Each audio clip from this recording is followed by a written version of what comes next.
Sihat. Tahu tak ni kita nak buat apa? Tak tahu. Hari ni kita nak buat memasukkan manis ke dalam benang. Yeay. Yang ni contoh tau, cikgu yang buat. Kita tengok. Cantiknya cikgu. Cantiknya cikgu. Cantik kan? Cantik. So hari ni kita nak buat yang ni tau. Okay. Ni untuk Fatia, ni untuk Tamak. Terima kasih cikgu. Nak letak manis dalam kertas ni. Tahu? Okay. Nah, seorang satu benang. Ni untuk Fatia. Terima kasih cikgu. Okay, nak ambil. Nak berapa ambil? Ni Tamak. Masukkan macam ni ke cikgu? Ya, betul. Dadah. Kamu boleh tengok macam ni tau. Aman. Ambil sikit.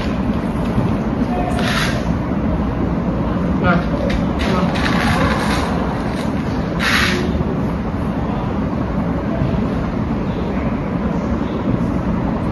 Ya, betul.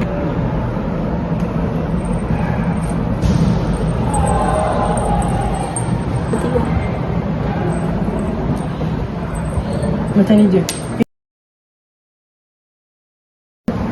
Adik-adik dah buat ke? Dah cikgu. Wah, cantiknya. Adik-adik seronok tak? Seronok cikgu. So, adik-adik boleh buat dekat rumah pun. Kamu beli dekat kedai, lepas tu kamu pun boleh buat. Okay? Okay cikgu. Bye-bye. Bye-bye.